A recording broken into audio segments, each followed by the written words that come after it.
Bienvenidos a nuestra inmersión de hoy. Preparaos para un viaje fascinante, al siglo XVII, a bordo del Batavia, un navío holandés que protagonizó una historia tan fascinante como terrible. No solo naufragó en su viaje inaugural, sino que lo que ocurrió después, en una remota isla australiana, supera cualquier ficción, un motín brutal y una masacre que nos obligará a reflexionar sobre los límites de la naturaleza humana. Acompáñanos a revivir la tragedia del Batavia, una historia de ambición, traición y supervivencia, en los confines del mundo conocido. El Batavia, un flamante buque insignia botado en 1668, formaba parte de una de las 3 flotas que la Compañía Holandesa de las Indias Orientales enviaba anualmente a las Indias Orientales, cargado de mercancías. Y con la promesa de traer de vuelta las codiciadas especias, el Batavia emprendió una travesía que prometía ser épica.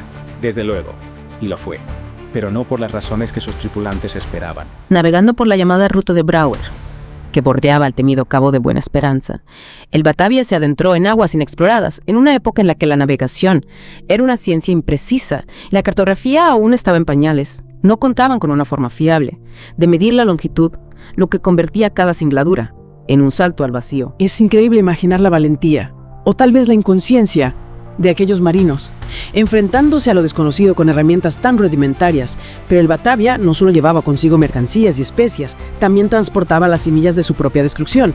A bordo, 3 figuras clave marcarían el destino del navío. Francisco Pelsart, el comandante de la expedición, un hombre experimentado en el comercio oriental. Arjen Jacobs, el capitán del barco, con quien Pelsart mantenía una tensa relación, desde un encontronazo previo. Y un personaje que no podemos pasar por alto, Jerónimos Cornelis. Cornelis era un boticario en bancarrota, envuelto en un halo de misterio, huyendo de Holanda. Posiblemente por sus vínculos con sectas heréticas, se embarcó en el Batavia, con un plan secreto en mente. Un plan que, según se cree, urdió junto al capitán Jacobs, ambos movidos por el resentimiento hacia Pelsart y por la ambición de hacerse con el control del barco y sus riquezas.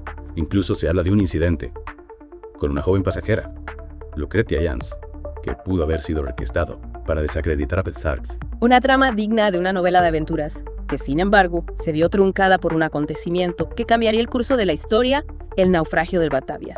En la noche del 4 de junio de 1629, el Batavia chocó contra el arrecife Morning, en las islas Heuman-Abrolhos, frente a las costas de Australia Occidental. De los 341 pasajeros y tripulantes, unos 40 perecieron ahogados en el mar embravecido. Un escenario aterrador. Podemos imaginar el pánico, la confusión, la lucha por sobrevivir en medio del caos del naufragio, pero para aquellos que lograron alcanzar tierra firme, la pesadilla no había hecho más que comenzar. Pelsart, consciente de la necesidad de buscar ayuda, tomó una decisión drástica, a bordo del único bote que quedó intacto, y acompañado de un pequeño grupo, se lanzó una peligrosa travesía en busca de socorro, en la ciudad de Batavia, en la isla de Java, dejando atrás a la mayoría de los supervivientes, incluido Cornelis, abandonados a su suerte en un puñado de islas desiertas. Una decisión que si bien comprensible, tendría consecuencias devastadoras. Con Pelsart navegando hacia Batavia en busca de auxilio, la situación de los náufragos abandonados en las Abrolhos se volvió precaria. Claro. En la isla principal, conocida como Isla Beacon, Cornelis, lejos de mostrar compasión o liderazgo, vio la oportunidad de instaurar su propio régimen del terror. Resulta escalofriante pensar cómo la desesperación y el aislamiento pueden sacar a la luz los instintos más oscuros del ser humano. Sí. ¿Qué sucedió en Isla Beacon mientras Pelsart buscaba ayuda? Cornelis, astuto y manipulador, rápidamente se hizo con el control de las escasas provisiones y armas. Eliminó a cualquiera que considerase una amenaza, ya fuese por su fuerza, inteligencia o simple disidencia. Lo que comenzó como una lucha por la supervivencia se transformó en una espiral de violencia y crueldad inimaginables. La Wikipedia menciona más de 110 víctimas, entre hombres, mujeres y niños, asesinados sistemáticamente por la banda de Cornelis. ¿Qué motivó tal barbarie? ¿Era pura ambición? ¿O la situación extrema despertó en él una sed de sangre incontrolable? Es difícil comprender las motivaciones de Cornelis, pero sin duda la ambición desmedida jugó un papel clave. Se rodeó de seguidores incondicionales, prometiéndoles una vida de abundancia y placer. Una vez tomaran el control de un hipotético barco de rescate, la brutalidad se convirtió en la norma, justificada por la necesidad de mantener el orden y eliminar posibles rivales. Mientras en Isla Beacon se desataba el horror, en otra isla cercana, West Wallaby, un grupo de soldados liderados por Wave Hayes se enfrentaba a una realidad muy distinta. Habían sido enviados allí por Cornelis, con la falsa promesa de encontrar agua y ser rescatados más adelante. Lo que Cornelis no esperaba es que Hayes y sus hombres no solo encontrarían agua dulce en abundancia, sino también una gran cantidad de recursos naturales para alimentarse, lejos de sucumbir. Los soldados prosperaron en West Wallaby, un contraste irónico con la brutalidad que reinaba en Isla Beacon. Es increíble cómo el destino a veces juega estas cartas. Mientras un grupo se sumía en la barbarie, el otro encontraba la fuerza para resistir y sobrevivir. Efectivamente. Y no solo eso, poco a poco los soldados de Hayes fueron descubriendo, a través de algunos supervivientes que lograban escapar de Isla Beacon, la terrible verdad sobre las atrocidades que allí se cometían. La Wikipedia describe la consternación de los soldados al enterarse de los asesinatos, las violaciones, la locura que se había apoderado de la isla. Era impensable permanecer impasibles ante semejante barbarie. Hayes, consciente de la amenaza que representaba Cornelis, no dudó en tomar medidas para proteger a su grupo y a los supervivientes que llegaban a West Wallaby. Convirtió la isla en una fortaleza, utilizando los restos del naufragio para construir defensas y armas. Una imagen que nos recuerda la capacidad del ser humano para adaptarse y luchar, incluso en las circunstancias más adversas. Ciertamente. Y mientras que Hayes preparaba su defensa, Cornelis, cegado por la ambición, cometió un error fatal al enterarse de la existencia de agua en West Wallaby y temiendo que los soldados alertaran a un posible barco de rescate, decidió atacar. Un enfrentamiento inevitable entre dos bandos que representaban lo mejor y lo peor de la naturaleza humana. ¿Cómo se desarrolló la batalla entre Cornelis y Hayes? Cornelis envió a sus hombres a West Wallaby en varias ocasiones, con la intención de someter a Hayes y hacerse con el control de la isla. Sin embargo, subestimó la fuerza y la determinación de los soldados, que contaban con una mejor alimentación y entrenamiento, y sobre todo una causa justa por la que luchar. La Wikipedia detalla cómo en cada enfrentamiento, los hombres de Cornelis fueron repelidos por los soldados de Hayes, sufriendo importantes bajas. La desesperación comenzó a cundir en el bando de Cornelis, mientras que la moral de los defensores de West Wallaby se fortalecía con cada victoria. Desesperado por la situación, Cornelis decidió tomar cartas en el asunto y liderar personalmente un ataque contra Hayes. Confiaba en su capacidad de persuasión para doblegar a su oponente. Sin embargo, cayó en una trampa tendida por los soldados y fue capturado. Un giro del destino, el tirano que sembraba el terror en Isla Beacon. Ahora prisionero de aquellos a quienes había subestimado. ¿Qué sucedió tras la captura de Cornelis? La captura de Cornelis supuso un duro golpe para sus seguidores, pero no significó el fin del conflicto. Uterlos, uno de los lugartenientes de Cornelis, tomó el mando y organizó un último ataque contra West Wallaby, esta vez utilizando armas de fuego. Un asedio desesperado, con los hombres de Lores disparando contra las defensas improvisadas de los soldados. La situación se volvió crítica para Hayes y sus hombres, que se encontraban en inferioridad numérica y con munición limitada. Justo cuando la esperanza parecía desvanecerse, un barco apareció en el horizonte. Era el Sardam enviado desde Batavia para rescatar a los supervivientes del Batavia. Un momento crucial en esta historia. La llegada del Sardam representaba la salvación para los asediados en West Wallaby, pero también una carrera contrarreloj para informar al comandante Pesaert sobre la masacre y la tiranía de Cornelis. Se desató una frenética carrera entre los hombres del Osos y los soldados de Hayes para llegar primero al barco. La tensión era palpable.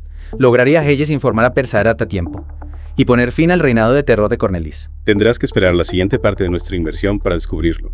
Con el Sardam a la vista, la lucha por la supervivencia se transformó en una carrera por la justicia. ¿Quién llegaría primero al barco de rescate? ¿Los hombres de Lolos, todavía leales a Cornelis? ¿O Hayes con la verdad sobre la masacre? Afortunadamente, la suerte favoreció a la justicia. Webbe Hayes y sus hombres, impulsados por la urgencia de revelar la verdad, lograron abordar el Sardam, antes que los hombres de los Osos. Imagina la escena.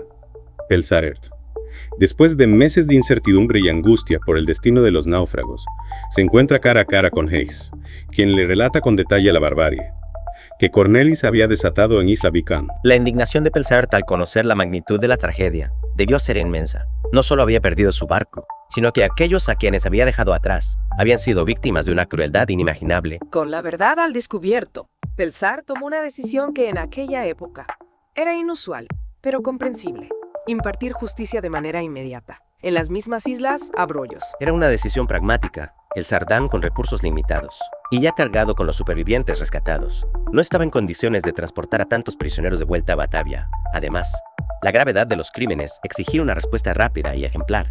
Se organizaron juicios improvisados en las islas, donde los supervivientes dieron testimonio de las atrocidades que habían presenciado. Las confesiones de los culpables, obtenidas a veces bajo tortura, completaron el macabro cuadro de la masacre. Cornelis y sus principales cómplices fueron condenados a muerte. La Wikipedia describe con crudeza los castigos: mutilaciones, ahorcamientos, una justicia brutal que reflejaba la brutalidad de sus actos. Una época oscura, sin duda. Pero más allá de la crueldad de los castigos, me llama la atención el caso de Uterlos y Jan Pelgrom de Bay, en lugar de ser ejecutados. fueron abandonados en la costa australiana. Es un detalle fascinante, ¿verdad? Condenados a vagar por un territorio desconocido, se convirtieron en los primeros europeos en habitar Australia de forma permanente, un giro del destino que conecta la tragedia del Batavia con los albores de la colonización europea del continente. Mientras tanto, Pelsaer, a pesar de haber rescatado a los supervivientes y castigado a los culpables, no escapó al escrutinio de la Compañía Holandesa de las Indias Orientales. A su regreso a Batavia, fue sometido a una investigación, se cuestionó su liderazgo y se le consideró en parte responsable de lo sucedido. A pesar de haber arriesgado su vida para buscar ayuda, no pudo librarse de las consecuencias de la tragedia. Es un recordatorio de que a veces, incluso haciendo lo correcto, no se pueden evitar las consecuencias de las circunstancias. Y por otro lado, ¿qué fue de Wee-Bey Hayes, el héroe de West Wallaby? Hayes fue reconocido por su valentía y liderazgo. Ascendido a sargento, recibió una recompensa por su heroica resistencia. Sus acciones no solo salvaron vidas, sino que impidieron que la barbarie de Cornelis quedara impune. La historia del Batavia es una auténtica montaña rusa de emociones. Ambición, traición, crueldad, supervivencia, heroísmo. Nos muestra la complejidad de la naturaleza humana, capaz de lo mejor y de lo peor. Y nos deja con una pregunta inquietante. ¿Cómo hubiéramos reaccionado nosotros en una situación límite como la que vivieron los náufragos del Batavia? ¿Hubiéramos sucumbido al miedo y la violencia? ¿O hubiéramos encontrado la fuerza para resistir y luchar por la justicia? Una pregunta que cada uno debe responderse a sí mismo. Los invitamos a seguir explorando esta fascinante historia, las fuentes que hemos utilizado para esta inmersión, así como los numerosos libros documentales, y hasta una réplica del Batavia que se puede visitar en Holanda, les permitirán profundizar en este capítulo de la historia marítima. Hasta nuestra próxima inmersión.